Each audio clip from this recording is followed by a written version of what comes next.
यो नित्यमच्युतपदाम्बुजयुग्मरुग्म व्यामोहतस्तदितराणि तृणाय मेने अस्मद्गुरोर्भगवतोऽस्य दयैकसिन्धो रामानुजस्य चरणौ शरणं प्रपद्ये. அடியேனின் அன்பான நமஸ்காரங்கள். திருக்கோளூர் பெண் பிள்ளை அப்படிங்கிற அற்புதமான தலைப்புல நிறைய பாகவதோத்தம பெருமைகளை நம்ம அனுபவிச்சுட்டே வரோம். இது வரைக்கும் 51 பாகவதோத்தமரோட பெருமைகளை நம்ம அனுபவிச்சுன்னு வந்தோம் இல்லையா? இன்னைக்கு 52வது பக்தர் யார் தெரியுமோ? ததிபாண்டன் அப்படின்னு சொல்லக்கூடிய ஒரு ஆச்சரியமான ஆயர் குலத்தில் பிறந்த ஒரு சாதாரண ஊழியர். இப்ப இந்த மாதிரி சாதாரண பட்டுவாளுக்கும் பெருமாள் வந்து காட்சி கொடுப்பாரா? இந்த சாதாரண பட்டுவாளுக்கும் பெருமாள் மோட்சம் கொடுப்பாரான்னு கேட்டா கொடுத்திருக்காரே. எந்த இடத்துல?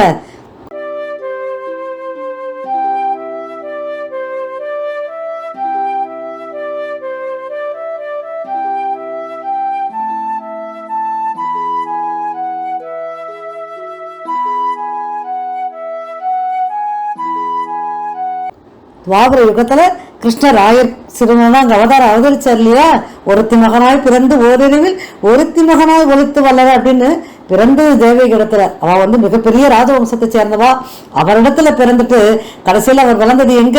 ஒரு ஆயர் பாதையில நந்தகோபர் யசோதை அப்படிங்கிற ஆயர் குலத்து தலைவர்கள். அவர்கள் பேர் அவ என்னன்னா இந்த பால் ப்ராடக்ட்ஸ் பண்ணுவா. ஏற்கனவே என்னோட உபன்யாசம் நிறைய சொல்லியிருப்பேன். அவர் வந்து இந்த வெண்ணெய், நெய், தயிர், பால் இதெல்லாம் தயாரிக்கக்கூடியவா. அந்த காலத்துல செல்வங்கள் அப்படின்னு சொல்லும் போது நிறைய மாடுகள் இருக்கு இல்லையா? அவாதான் செல்வந்தர்கள், மிகப்பெரிய செல்வந்தர்கள். இன்னைக்கு இருக்க மாதிரி பேங்க் பேலன்ஸு, பெரிய காரு, ஹெலிகாப்டர்ல போய் இறங்குறா இதெல்லாம் சொல்றா இல்லையா? அதெல்லாம் செல்வங்கள் கிடையாது. அந்த காலத்துல செல்வங்கள் அப்படின்னு சொன்னாலே நிறைய மாடுகள் வச்சு யார் பராமரிக்கிறாலும் அவதான் பெரிய செல்வந்தர்கள். அந்த வகையில யசோதா நந்தகோபால் பேருமே மிகப்பெரிய செல்வந்தர்கள். ஏன்னா அவ அவ்வளோ மாடுகள் அவளுக்கு. அந்த ஆயர்பாடியில பிருந்தாவன் சொல்லுவோம் இல்லையா? அந்த ஆயர்பாடியில நிறைய மாடுகளை பராமரித்து அதனால் வரக்கூடிய அந்த வருமானங்களுக்கு இல்லையா அவ வந்து ஒரு நிறைய தான தர்மங்களுக்கு அந்த ஆயர் குலத்தையும் அவர் வந்து அவர் 2 பேருமே கணவன் மனைவி 2 பேருமே ரொம்ப மிகவும் சிறந்தவா, தர்மத்திலே மிகவும் சிறந்தவா. அப்பேற்பட்ட அந்த உத்தம தம்பதிகளுக்கு தான் நம்ம கிருஷ்ணர் அவர்களை தேர்ந்தெடுத்து இந்த இடத்துல தேவகி வசுதேவருக்கு பிறந்தாலும் அந்த இடத்துலதான் ஒரு 10 வயது வரை அங்கதான் வளர்ந்தார் அப்படின்னு சொல்லும் போது ஏதோ சாதாரண ஒரு குழந்தை வளர்ந்த மாதிரிலாம் வளரல. அத்தனை அவக்கலம் பண்றார். எல்லாம் கிருஷ்ணலீலா அப்படின்னு பாத்தீங்கன்னு வச்சுக்கோங்களேன், அது ஒரு தனி எபிசோடாவே போடலாம். அப்பேற்பட்டு பகவானாதான் அவர் இருந்தாருங்க. இப்ப ராமாவதாரத்துல எடுத்து பாத்தீங்கன்னா ராமருக்கு வந்து எதுவுமே தெரியாது. பாலகாண்டத்துல கூட பாத்தீங்கன்னா ராமரோட அந்த குழந்தைத்தனமான விளையாட்டுகளோ இல்ல அவருடைய சேஷ்டைகள் அப்படிங்கிற மாதிரி வசிக்கிற மாதிரி எதுவுமே சொல்லியிருக்க மாட்டார். ஆனா இந்த இடத்துல கிருஷ்ணருக்கு அப்படி கிடையாது. கிருஷ்ணர் அப்படின்னாலே அந்த குழந்தை சுட்டி குழந்தை. இந்த சுட்டி குழந்தை அப்படின்னு சொல்லும்போது தூரத்துல இருந்து பார்க்கும்போது நமக்கு ரொம்ப சந்தோஷமா இருக்கும். ஆஹா என்ன அழகான குழந்தை, சிரிக்கிறது, ஆடுறது, ஓடுறது. ஆனா அது வளர்க்குறவாருக்கு தான் தெரியும் அது பட்ட பாடு. அது பின்னாடி ஓடிட்டு போய் அதுக்கு வேண்டியதை செஞ்சுட்டு அதுக்காக எல்லாருக்கிட்டையும் அவாவது திட்டு வாங்கணும். அப்பேற்பட்ட சுட்டி பிள்ளைதான் இந்த கண்ணன். அப்படிதான் இந்த ஆயர் குலத்திலே இருந்தான்.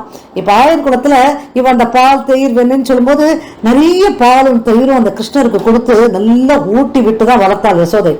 ஆனா ஒரு காலகட்டத்துல இவர் இருக்கார் இல்லையா கிருஷ்ணர், நல்ல பால் தயிர் சாப்பிட்டதுனால நல்லா முழுக்குன்னு குண்டானதுனால கொஞ்சம் பயந்துட்டான். ஏன்னா யசோதை என்ன நினைச்சாங்கன்னா நல்லா ஓடி ஆடி விளையாடக்கூடிய குழந்தை இப்படி பாலைங்களையும் ஊட்டி வளர்த்தோன்னு வச்சோங்களேன், அது நல்லா குண்டா ஒரு இடத்துல உட்கார்ந்துருக்குன்னா என்ன பண்றது? அப்ப ரொம்ப கஷ்டமா இருக்குமே, குழந்தைக்கே நிறைய உடம்புக்குலாம் வருமே இந்த மாதிரி ஒரே இடத்துல உட்கார்ந்து இருந்தோம்னா. அதனால என்ன பண்ணா பால் தயிரெல்லாம் கொஞ்சம் குறைச்சின்றது மட்டும் இல்லாம எடுத்து ஒழிச்சு வைக்க ஆரம்பிச்சிட்டான். ஏன் ஒழிச்சு வச்சா அப்படின்னா இந்த கிருஷ்ணன் இருக்கான் பாருங்க, குழந்தை தானே, அதுக்கு தெரியாது. அதுக்கு வெண்ணெய் மேலையும் பால் மேலையும் அவ்வளோ ஆசை, தீராத காதல். வெண்ணெய், பால், தயிர் சொன்னோன்னு அது இல்லாம கிருஷ்ணனால வாழவே முடியாது. அவன் என்ன பண்ணான், எல்லாரிடத்துக்கும் இப்ப இந்த இடத்துல முதல்ல அவன் திருட்டு தரத்தை ஆரம்பிச்சது எங்க தெரியுமோ? யசோத இடத்துலதான். யசோதை என்ன பண்ணுவா, கைக்கு எட்டாத விதத்துல, என்னது சின்ன குழந்தை தானே, கைக்கு எட்டாத விதத்துல வெற்றியும் பாலையும் தயிரையும் அங்க மேல வச்சா இவன் என்ன பண்ணுவான் தெரியுமோ, பலராமன் ஒரு அண்ணன் இருக்கான். ஏன்னா அவரும் வந்து நம்பகோப்பருடைய யோகினிக்கு பிறந்த மைந்தனவன். அவரும் பலராமனும் பெருமாளோட அவதாரம் தானே. பலராமன்ற அண்ணனோட கையை கோத்துண்டு அவனுக்கும் கொஞ்சம் பால் கொடுக்குற வெண்ணெய் கொடுக்குறேன்னு சொல்லி ஏமாத்தி அவரையும் உடன் சேர்த்து அந்த 2 பேரும் சேர்ந்துதான் யசோதை வீட்டுல, அதாவது அவர் வீட்லயே அவர் திருடி சாப்பிடுவார். அவன் இன்னும் கொஞ்சம் ஒசரம் எடுத்து வச்சா, இது குழந்தைய திருடி சாப்பிடுறேன்னு அதையும் திருடி சாப்பிட்டாரு. இப்ப இங்க ஆரம்பிச்ச அந்த திருட்டு ஒரு காலகட்டத்துக்கு என்ன ஆச்சுன்னா யசோதை கண்ணுக்கு தெரியாம ஒழிச்சு வைக்க ஆரம்பிச்சுட்டான். இப்ப அதனால இவ என்ன பண்ண, தனக்கு கிடைக்கலையே பாலும் தயிரும், அதனால யசோதை கிட்ட மட்டுமே எடுத்து அந்த வெண்ணெய வெளி உலகத்துக்கு தேடப்படும். எந்த இடத்துல பக்கத்து வீடு எதிர் வீடு எல்லாம் 1000 குளம் தானே, அவ எல்லாரும் மாடல் வச்சிருப்பாளே, யாரெல்லாம் இந்த மாதிரி வெண்ணெயெல்லாம் எடுத்து வைக்கிறாளோ அவ வீட்டுல எல்லாம் போய் நண்பர்களெல்லாம் அழைச்சிட்டு நண்பர்கள் மேல அவளை நண்பர்களை படுக்க கூட கூட்டின்னு போய் அவளை படுக்க வச்சு ஒருத்தர் மேல ஒருத்தர் ஏறி இந்த மாதிரி அந்த வெண்ணெய் பானை தாழியை உடைச்சி அதில் இருக்க வெண்ணெயை சாப்பிட்டு அதுக்கப்புறம் அதை முழுங்கிட்டு அதுக்கப்புறம் அந்த இடத்துல வெண்ணெயே இல்லாத திருடிட்டு போவதே யாருக்கும் தெரியக்கூடாது அப்படிங்கிறப்ப நின்று கிளீனா துடைச்சி வச்சுட்டு வருவார். என்னத்தை துடைப்பார், அந்த இடத்துல வெண்ணெய் நின்று தெரியும் இந்த மாதிரி கிருஷ்ணர் வந்து உடச்சி போட்டு வெண்ணெயை திருடி இருக்காருன்னு, அந்த மாதிரி தான் துடைப்பார். ஏன்னா சின்ன குழந்தை தானே, அப்படிலாம் தான் பண்ணார். அவ்வளோ அபக்கலம் பண்ணார். ஒரு காலகட்டத்துக்கு அங்க இருக்கிற 1000 குளத்துல இருக்கவங்க இவனை சமாளிக்கவே முடியல. ஏன்னா இது மாதிரி நாளைக்கு வேணும் அப்படின்னு அவள் வெண்ணெய் வியாபாரத்துக்காகவும் அவளோட சாப்பாட்டுக்காகவும் வச்சிருந்தா இவர் போய் அது போய் நல்லா உடச்சி தெரியாதவங்க சாப்பிட்டு வந்துட்டான்னா அப்புறம் அவளை இலையில உட்காரும்போது போடுறதுக்கு எதுவுமே இருக்காது. ஏன்னா அவள் வந்து இந்த பால் ப்ராடக்ட்ஸ்க்கு ஏற்ற மாதிரி தான் அவளோட வாழ்க்கை முறையே இருக்கும். ஏன்னா இந்த பாலால் தயாரிக்கக்கூடிய எல்லா உணவுகளும் தான் அவங்க சாப்பிடுவா. அப்ப அப்படி இருக்கும்போது இந்த குழந்தை போய் எல்லாத்தையும் உடச்சு போட்டு வந்துடுதுன்னா அப்ப என்ன பண்ண முடியும் இல்லையா? அதனால அவளுக்குலாம் ரொம்ப கஷ்டமாயிடுது. எல்லாரும் காவலுக்குலாம் வேற ஆளை போட்டு பார்த்தா, சரி இந்த பையன் எப்ப வருது, இந்த பையனை உள்ள வரவிடாம என்ன பண்ணலான்னு. ஆனா அந்த வீட்டு குழந்தைகள் இருக்கு இல்லையா, ஒவ்வொரு இல்லத்திலயும் குழந்தைகள் இருக்கும். அந்த குழந்தைகள் கிருஷ்ண பிராக்கெட் போட்டுட்டாரு. அந்த கிருஷ்ணன் என்ன பண்ணுவாரு, அந்த குழந்தைகள்லாம் சேர்த்து வச்சுட்டு அந்த குழந்தைகள் மூலியமாவே அவர் வீட்டு வெண்ணெயை திருடி அவர் கொஞ்சம் அந்த குழந்தைகளுக்கும் கொடுத்துட்டு அவரும் சாப்பிடுவார். இந்த மாதிரி எல்லா இடத்துல சாப்பிட்டோம்னா இவத்துல என்ன பண்றதுன்னு தெரியல. அப்ப இவ அடுத்தது என்ன பண்ணணும், நேரா நந்தகோபுரத்து யசோதா கிட்ட தான் கம்ப்ளைண்ட் பண்ணணும். ஏன்னா அவ தான் அந்த இடத்துல ஆளக்கூடியவா. அவ 2 பேர் தான் அங்க ராஜா ராணின்னு சொல்லுவா இல்லையா. அந்த சின்ன இடத்துல பிருந்தாவனத்துல அந்த 1000 குலத்துக்கு அவ தான் தலைவர்கள். அப்ப தலைவர் இடத்துல தான் போய் சொல்லணும், ராஜா இடத்துல இருந்து பொதுவா சொல்லணும். அதனால எல்லாரும் போய் யசோதை கிட்ட போய், யசோதை இத மாதிரி உன்னோட பையன் எங்க வீட்டுலதான் வந்து இந்த வெண்ணெயெல்லாம் உடைச்சு சாப்பிடுறானே, இந்த வெண்ணெயெல்லாம் திருடி சாப்பிடுறானே, எங்களுக்கு எதுவுமே இருக்கிறது இல்லையே, எங்களுக்கு ரொம்ப கஷ்டமா இருக்கு அப்படின்னு சொல்லி அந்த யசோதை கிட்ட போய் கம்ப்ளைண்ட் பண்ணா. ஆனா யசோதை என்ன பண்ணா, யசோதைக்கு தெரியும் கிருஷ்ணர் தான் பண்றாருன்னு தெரியும். ஏன்னா அவர் வீட்லயே பண்ணிருக்காரு, அப்ப அவளுக்கு தெரியாதா? ஆனா கண்டிக்கணும், என்ன கண்டிக்கணும் அப்படின்னு யோசிச்சு அவன் என்ன பண்ணாராம், சரி நீங்க எல்லாம் போய் அந்த கிருஷ்ணனை கையும் களமா புடிச்சுட்டு வாங்கும், ஆனதுக்கப்புறம் நான் என்ன பண்றேன்னு பாருங்க அப்படின்னு சமாதானம் பண்ணி அனுப்பிச்சு விட்டா. இப்ப அவளால என்ன பண்ணா, எதிர்பார்த்துருந்தா எப்பயான கையும் களவும் அந்த கிருஷ்ணன் மாட்டுவாரோ பிடிக்கலாம் அப்படின்னு அப்படியே காத்துட்டு இருந்தா. இதுல என்ன ஆச்சு தெரியுமோ, எல்லாரும் அவத்துல காத்திருந்தார்ல. யாருக்காக காத்திருந்தா, கிருஷ்ண பரமாத்மாவுக்காக காத்திருந்தா. ஏன்னா சாட்சாத் அவன் வைகுண்டபதியாச்சே. காத்துட்டு இருக்கிறவனுக்கு காத்துட்டு இருக்கிற நேரத்துல கலாட்சம் கொடுக்கறதுக்கு பெருமாள் அப்படியே ஓடுவாரே, அப்படிதான் அவர் எல்லா இல்லத்துக்கும் போனார். எல்லாரும் கையும் களமா பிடிக்கிறதுக்கு காத்துட்டு இருக்கா. அப்போ நேரா போனார். இந்த இடத்துல போய் அந்த வெண்ணியை திடும் போது அவ கையை பிடிச்சா, அப்படியே பிடிச்சி தடுத்து நிறுத்தினா. வேற இடத்துக்கு போனார். அங்க போனா அவ கையை பிடிச்சி பிடிச்சினா. எல்லாரும் என்ன பண்ணா, உன்னை கையும் களமா உங்க அம்மா இன்னைக்கு பிடிச்சிருக்க சொல்லியிருக்கா, கொண்டு போய் நிறுத்துறேன் வேற ஒண்ணு உங்க சோதா முன்னாடி அப்படின்னு நேரம் தர கிருஷ்ணரை அழைச்சுட்டு வந்தாலோ. ஒருத்தி வந்தா அழைச்சுட்டு கிருஷ்ணர் கையை பிடிச்சுன்னு வந்தா. கிருஷ்ணர் இப்படி பிடிச்சுனே வரும்போது பின்னாடியே ஒருத்தர் அதே கிருஷ்ணரையே பிடிச்சுன்னு வந்தா.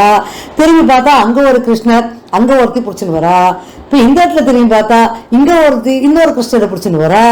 இந்த பக்கம் திரும்பி பார்த்தா அவ வேற ஒரு கிருஷ்ணர் கையில பிடிச்சது கிருஷ்ணரோட ஓடி வரா. எல்லாருக்கும் ஆச்சரியமா போயிடுது. நம்ம கையில இருக்கிறது கிருஷ்ணர் தான், அந்த கையில இருக்கிற ஆயக்குள சிறுமியில அந்த ஆயக்குளத்துல இருக்கிற அந்த பெண் பிடிச்சுட்டு ஒரு கிருஷ்ணர் தான். இந்த பக்கத்துல பார்த்தா இவனு கிருஷ்ணர். எல்லா இடத்துல கிருஷ்ணமயமா இருக்கே அப்படின்னு அவளுக்கு ஒண்ணுமே புரியல. இருந்தாலும் தர தர தர தர தர நிறுத்தின்னு வந்தா. நிறுத்தின்னு வந்து இது மாதிரி என்னோட யசோதை யசோதை அப்படின்னு கத்தினா.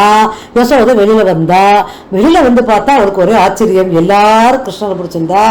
அப்போ அவ பார்த்தா என்ன ஆச்சு, என் வீட்டுல வெண்ணையை திருடுறாப்ப இந்த கிருஷ்ணர், நீ தானே சொன்ன கையும் கலவா அப்படின்னு, தோ இந்த கையை கலவா பிடிச்சு கொண்டு வந்திருக்கேன் அப்படின்னு சொல்லும் போது அப்போ யசோதா சொன்னாலாம், கையும் களவுமா யாரையோ பிடிச்சின்னு வந்துட்டு கிருஷ்ணன் மாதிரி வேஷம் போட்டு கூட்டின்னு வந்துட்டு என்கிட்ட வந்து சொல்றீங்களா, ஹரே கிருஷ்ணா அப்படின்னாலாம். அங்க கிருஷ்ணர் உள்ளேந்து வெளியில வந்தார். என்னம்மா வேணும் அப்படின்னு ரொம்ப ஒண்ணுமே தெரியாத மாதிரி வந்து கேட்டாராம். அப்போ யசோதா சொன்னாலும், தோ இருக்கானே என் கிருஷ்ணன் இங்க என்னிடத்துல, அப்புறம் எப்படி உங்க வீட்டுக்கு வந்திருக்க முடியும் அப்படின்னு சொன்னோம்னா எல்லாரும் அப்படியே திரும்பி பார்த்தா அவெல்லாம் பிடிச்சி இழுத்துன்னு வந்தது யாரா தெரிஞ்சு தெரியுமோ, அவாத்து பிள்ளையாவே தெரிஞ்சதான். இப்போ இதை பார்த்தோம்னா அவர்கள் ஆச்சரியமா போயிட்டான். நான் கிருஷ்ணனுக்கு தானே கையை கழுவ பிடிச்சிட்டு வந்தேன், இது எப்படி மாறித்து தெரியாத எப்படி மாறித்து. அப்ப கிருஷ்ணரை பார்த்தா கிருஷ்ணர் ஒண்ணுமே தெரியாம எனக்கு தெரியாது, நான் காத்தால இங்க தானே இருக்கேன், உன் கூட தானே இருக்கேன், நீ தானே எனக்கு பாவம் என்னையும் கொடுத்த, நான் ஏன் அங்க போகணும் அப்படின்னு ஒண்ணு அவருக்குலாம் ஒண்ணுமே புரியலையா. அட கிருஷ்ணா இது என்னடா இது அப்படின்னு சொன்னோன்னா கிருஷ்ண சிரிசின்னு சிரிச்சாராம். இப்படிப்பட்ட லீலைகள் எல்லாம் அவர் வந்து நிறைய பண்ணியிருக்கார், ஒன்று ரெண்டு இல்லை. இப்போ இந்த லீலைகள் எல்லாம் பண்ணா சொல்லும்போது ஒவ்வொரு வாட்டியும் லீலைகள் பண்ணும்போது பூதனையை கொண்டார். ஏன்னா அந்த கம்சன் இருக்கான் பார்த்தீங்களா, அவன் வந்து கிருஷ்ணரால தானே மரணம்னு சொல்லிட்டு அவனுக்கு காதல் விழிச்சது இல்லையா, அதனால இந்த கிருஷ்ணரை கொண்டதுக்காக அவன் அமுச்சு விட்டுனே இருந்தான். ஒவ்வொருத்தரையா வந்தான், ஒவ்வொருத்தரையா கொண்டார். சகராசுரனை கொண்டார், சக்கரனா வந்தவனை கொண்டார், அதுக்கப்புறம் பூதனையை கொண்டார். இப்படி ராட்சசிகளையும் கம்சன் அமைச்ச எல்லாரையும் ஏதோ ஒரு வகையில கொண்டுதான் அமைச்சார். அதனால கம்சனுக்கு என்ன பண்ணுறதுன்னு தெரியல, எப்படி கிருஷ்ணரை கொள்றதுன்னு. அப்ப வரவழைச்சுதான் இங்கதான் கொல்லணும் அப்படிங்கிற முடிவுல இருந்தான். அது அதுக்கப்புறம் பிற்காலத்துல வரும், ஒரு 10 வருடம் கழித்து. இப்போ இந்த இடத்துல இந்த மாதிரி ஒவ்வொரு தரையும் லீலை பண்ணும்போதெல்லாம் இப்படியே எல்லாருமே கஷ்டப்பட்டுனே இருந்தா. ஆனா அதே சமயத்துல ஆயர் குலத்துல இருக்கிறவெல்லாம் அவ்வளோ சந்தோஷமா இருந்தான். ஏன்னா அவன் பெருமாள் அப்படிங்கிறது நிறைய பேர் அதை உணர்ந்தான். அவன் வந்து சாட்சாத் அது பகவானோட அம்சம் அப்படிங்கிறத எல்லாருமே தெரிஞ்சிருந்தான். கிருஷ்ணனே நம்ம இடத்துல இந்த இடத்துல பகவானே அந்த இடத்துல அவதரிச்சாரு அப்படிங்கிறத நிறைய பேர் உணர்ந்தா. எல்லாருமே அப்படியே சந்தோஷமா இருந்தான் அவன் இடத்துல. நிறைய மாதிரி கஷ்டப்பட்டாலும் அவன் அதெல்லாம் கவலைப்படலை. எங்க கிருஷ்ணன் கிருஷ்ணர் மேல அத்தனை அன்பா அந்த இதுலயே ஆயர்பாடுல இருந்தா. இப்ப இந்த இடத்துல திருக்கோளத்தின் பிள்ளை ஒரு அழகான வாசகம் சொல்றா இல்லையா, இங்கில்லை என்றேனோ பதிபாண்டனை போல அப்படிங்கிற அந்த வாசகம் தான் நம்ம அனுபவிக்க போறோம். இப்போ போன வாசகத்துல நம்ம என்ன அனுபவிச்சோம், இங்கும் உண்டு என்றேனோ பிரகலாதனை போல. பெருமாள் இல்லாத இடம் இது, எல்லா இடத்திலும் இருக்கார், தூணிலும் இருப்பார், துரும்பிலும் இருப்பார். அப்படி இருக்கும்போது பெருமாள் இல்லாத இடமே இல்லையே அப்படின்னு பிரகலாதன் சொல்ற போன 51வது பாகத்துல. யாராவது பார்க்கலன்னா போய் பார்த்துட்டு வாங்கோ, ஆச்சரியமான நரசிம்ம அவதாரத்தை பத்தி பேசியிருப்பேன். இப்ப இன்னைக்கு இந்த வாசகத்துல இங்கில்லை என்றேனோ அப்படின்னு சொல்ற பிரதிபாண்டனை போல. அப்ப எவ்வளவு கான்ட்ராஸ்டான ஒரு வார்த்தை பாருங்க. அங்க எல்லா இடத்துலயும் இருக்க பெருமாள், ஆனா இந்த இடத்துல என்ன சொல்ற இங்க இல்லை அப்படின்ட்டு. அப்படின்னா பெருமாள் வந்து ஒரு ஸ்வரூபியாவும் அங்க இருக்கார், இந்த இடத்துல ஒரு மனித உருவத்துல இருந்து எல்லாரும் ஆட்கொள்றார், எல்லாரையும் ஆட்டி வைக்கிறார் அப்படிங்கறதான இந்த அழகான அர்த்தமா இருக்கு. இப்ப இந்த இடத்துல இங்கில்லை அப்படின்னு அந்த ததிபாண்டன் என்ன சொன்னா, ததிபாண்டன் முதல்ல யாரு, அது ரொம்ப முக்கியம் இல்லையா, தெரிஞ்சுக்கணுமே. ஏன்னா ததிபாண்டனையும் திருக்கோல பெண்களை எடுத்து சொல்றா, நிறைய பாகவத பத்தியில அவரோட பேரையும் எடுத்து சொல்றா. அப்படின்னா அப்ப ததிபாண்டன் ரொம்ப மிக சிறந்த கல்வியாலையா இல்லையே, மிகப்பெரிய செல்வந்தனா இல்லையே, ரொம்ப பெரிய பக்திமானா இல்லையே, பெருமாளுக்கு நிறைய சோஸ்திரங்கள் ஸ்லோகங்கள்லாம் சொல்லியிருக்கானா இல்லையே, பிரபந்தங்கள்லாம் அவனுக்கு கட்டுன்னு இருக்கானா இல்லையே. இப்ப இதுல எதுவுமே இல்லையா, எதுவுமே இல்லை அப்படின்னா எதுவும் பண்ணல, எதுவும் தெரியாது. அவன் ஒரு சாதாரண ஆயர் குலத்தை சேர்ந்த ஒரு வயசானவன். அவனோட வேலை என்ன, இந்த பால் தயிர்லாம் பண்ணுவாங்க ப்ராடக்ட்ஸ், அதெல்லாம் ரொம்ப விற்கிறவன். நிறைய பானை வச்சிருப்பான், அதை அந்த பானையில விற்கிறதுக்காக உட்காந்துருப்பான். பானையை தயாரிச்சு வைக்கிறவன் ததிபாண்டம். அந்த பாண்டம் இருக்கு இல்லையா, அதை என்ன பண்ணுவான், அந்த பானைகளை தயாரிச்சு சின்ன பானை பெரிய பானைன்னு பெருசா பானைகளை தயாரிச்சு அந்த தயிர் விலையெல்லாம் பத்திரமா எடுத்து வைக்கிறதுக்காக அவன் தயாரிக்கிற ஒரு சாதாரண கூலி வேலை செய்யறவன் தான் ததிபாண்டன். இப்ப இவனுக்கு பெருமாள் மோட்சம் கொடுக்குறாரு. இதையே திருக்குறள பெண்களை எடுத்து சொன்னோம்னா சொன்னார். ஏன் சொன்னா தெரியுமோ, அப்பேற்பட்ட பக்தியோட ததிபாண்டன். ஏன்னா அவனுக்கு என்னன்னா எப்பவுமே இந்த பெருமாளோட எப்பவுமே அவனோட ஞாபகமாவே இருப்பான், பெருமாளோட ஞாபகமாவே. அந்த கிருஷ்ணரை எப்ப பார்ப்போம், கிருஷ்ணரை எப்பெல்லாம் பார்க்கறானோ அப்பெல்லாம் அவனுக்கு ஒரே சந்தோஷமா இருக்கும். அதனால அந்த கிருஷ்ணர் வரும்போதெல்லாம் குஷி ஆயிடுவான். அவன் கிருஷ்ணர் அப்படி போற்றி பாராட்டுவான், அப்படியே தூக்கி கொஞ்சுவான். அப்பேற்பட்ட கிருஷ்ணன் மேல அவ்வளவு பக்தி. இப்ப இந்த கிருஷ்ணனை குழந்தையா நினைச்சு தூக்கி கொண்டாடுறதோ விளையாடுறதோ இல்லை, அவனை பெருமாளாவும் நினைச்சுதான் அவன் மேல பக்தி பண்ணணும். அது ரொம்ப முக்கியம் இல்லையா. அதை அந்த ததிபாண்டவன் எப்பவுமே பண்ணுவான். அவ்வளவு பக்திமானவன் இந்த கிருஷ்ணன் மேல. அவனுக்கு பரிபூர்ணமாக தெரியும் கிருஷ்ணர் இந்த இடத்துல அவதரிச்சது கண்டிப்பாக ஒரு பெருமாள் தான். அந்த பெருமாளை தவிர யாராலையும் இப்படிப்பட்ட லீலைகளையோ இப்படிப்பட்ட அற்புதமான விஷயங்களையும் செய்ய முடியாது அப்படிங்கிறத பரிபூர்ணமாக நம்பினான். அதனால அந்த ததிபாண்டன் என்ன பண்ணான், இப்படி பானையை தயாரிச்சுட்டு இருந்தான். சின்ன சின்ன பானையெல்லாம் தயாரிச்சு வச்சிருந்தான். வீரன் என்னன்னா இந்த இடத்துல கிருஷ்ணர் என்ன பண்ணார், நேரம் ஒருத்தர் ராத்துக்கு போனார். அங்க போய் என்ன பண்ணார், அவ அந்த உரி எடுத்து வெண்ணெய் எடுத்து மேல வச்சிருந்தா. அவ கண்ணுக்கு தெரியும் கிருஷ்ணர் தான் எடுக்கிறாரு, அதனால தூக்கி எடுத்து ஒளிச்சு வச்சிருந்தா. கிருஷ்ணர் என்ன பண்ண தெரியுமோ, நேரா ஒரு 10 குழந்தைங்களை கூட்டிட்டு போனார்.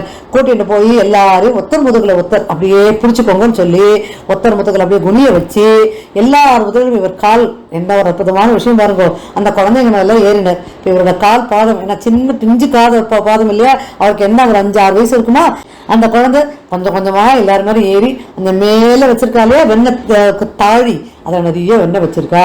இவர் என்ன பண்ணார், அப்படியே கையை விட்டார். பார்த்தா வெண்ணெய் அதுல அவ்வளவு அழகா இருந்தது, அப்போ வாசனையா இருந்தது. அவனுக்கு ரொம்ப பிடிச்சிருந்தது. முதல்ல அந்த வெண்ணெய் எடுத்தா முதல்ல அவன் கொஞ்சம் சாப்பிட்டான்.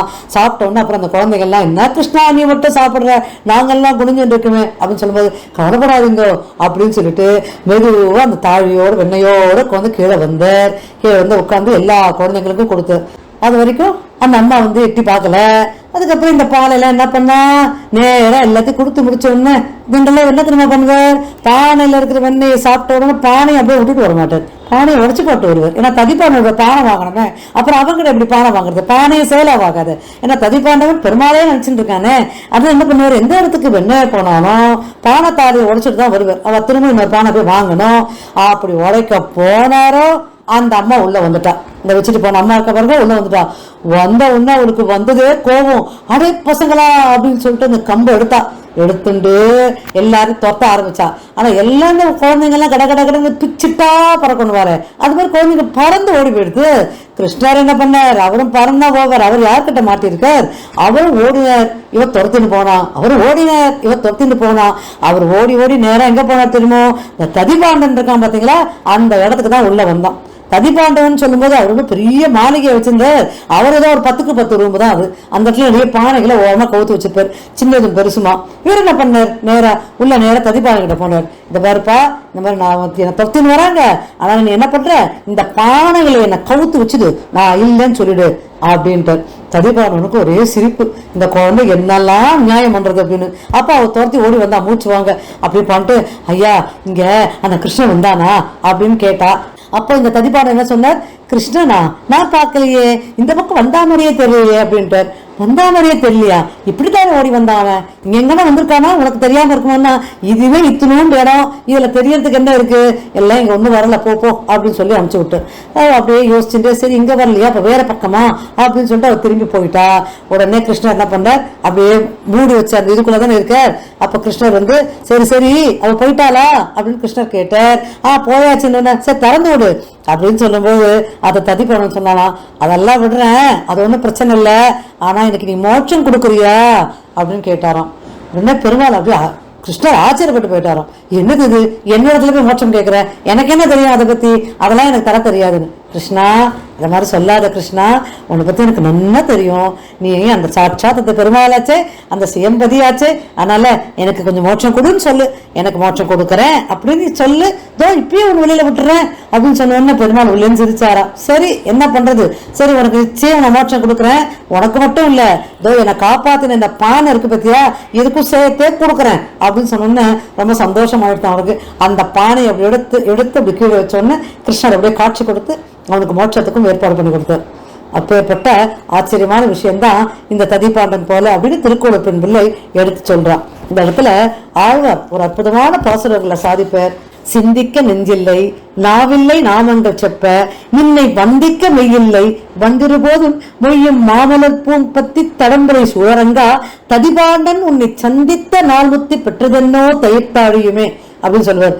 சிந்திக்கல அவன் பெருசா ஒன்னும், இந்நேரமும் உன்னை சிந்திச்சுட்டு இருக்கான், இல்லைன்னு சொல்லல, ஆனா பெருமாளா நினைச்சிட்டு ஏதோ அவன் காரியங்கள் அவன் செஞ்சுட்டு இருக்கான். அவன் பெரிய பூஜை பண்றதோ, இல்ல பெருசா அது அவனுக்கு கோயில் கட்டுறதோ, இல்ல அவனுக்கு பெருசா அவனுக்கு நைவேத்தியம் பண்றதோ, ஆராதனை பண்றதோ, அதெல்லாம் ஒன்றும் பண்ணல. எப்படி இருந்தாலும் அந்த ததிபாண்டன் அந்த பக்தியில உன்னை சந்தித்த நாள் இருக்கு பத்தியா, அதுதான் அவனுக்கு முக்தி கிடைச்ச நாள். அந்த முக்தி ததிபாண்டனுக்கு மட்டுமா கிடைச்சது, அந்த தயிர் தாய்க்கும் சேர்த்தே கிடைச்சது அப்படின்னு ஆழ்வார் ரொம்ப அழகா அந்த பாசத்துல சாதிப்பார். அதுக்கு ஏத்த மாதிரி அந்த முக்தியானது, அந்த மோட்சமானது ததிபாண்டனுக்கும் அந்த பானைக்கும் சேர்த்தே கிடைத்த அந்த அற்புதமான விஷயத்தை தான் திருக்கோலத்தின் இந்த இடத்துல ராமானுஜத்தை எடுத்து சொல்றா. சுவாமி, இப்படி இந்த மாதிரி நான் அந்த பெருமாள் கிட்ட இருந்து மோட்சத்துக்கு எதான என்னைக்கான மோட்சம் கூட நான் கேட்டிருக்கேனா, இல்ல அந்த மோட்சத்துக்கு உண்டான ஏதான ஒரு விஷயங்களாவது நான் பண்ணிருக்கேனா, இந்த பெருமாளை எப்படியா நான் ஆராதிச்சிருக்கேனா, இந்த மாதிரி எதுவுமே இல்லையே. இந்த மாதிரி ஒரு பொய்யாவது சொல்லணும் இல்லையா? ஏன்னா பெருமாள் இல்லைன்னு சொல்லிட்டானே, இந்த இடத்துல இல்லை அப்படின்னு சொல்லிட்டானே, அது அஞ்ஞானிகள் சொல்ற வார்த்தை இல்லையா?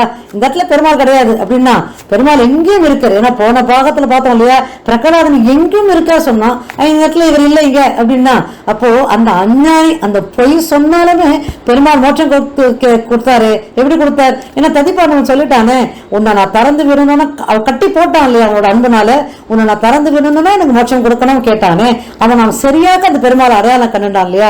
அந்த மாதிரி இல்லையே சுவாமி, அந்த மாதிரி திருக்கோவில் இருக்கிற அந்த வைத்தமானது பெருமாளை நான் என்னைக்கான பார்த்திருக்கேனா, என்னைக்கான அதுதான் நினைச்சிருக்கேனா சுவாமி? அவனை ஒரு சிலையாக நினைச்சுதானே நான் இவ்வளவு நாள் பார்த்திருக்கேன். அப்போ அந்த மாதிரி பக்தி எனக்கு இல்லையே, அப்ப நான் இந்த இடத்துல இருக்க லாயக்கற்றவளா இருக்கேனே அப்படின்னு ராமானுஜர் இடத்துல அவ சொல்லி வருத்தப்படும் போது ராமானுஜர் அவளை சமாதானப்படுத்துவதாக அற்புதமான ஒரு வாசகமாக தான் இந்த வாசகம். இப்போ இதற்கு அடுத்த வாசகம் என்ன தெரியுமோ? காட்டுக்கு போனேனும் பெருமாளை போலே அப்படிங்கிற ஒரு அழகான வாசகம். அது எந்த வாசகம்? அந்த வாசகத்துல பெருமாளை போலே அப்படின்னு யார சொல்றா அப்படிங்கிறத யோசிச்சு வைங்கோ. அடுத்த பாகம் 53ல அதை பத்தின அற்புதமான விஷயங்களை நம்ம அனுபவிப்போம். அதுவரையும் எல்லாருக்கும் பல்லாண்டு பாடி கவிதாக்க சிம்மாய கல்யாண குணசாலினி ஸ்ரீமதே வெங்கடேஷாய வேதாந்த குருவே நமக.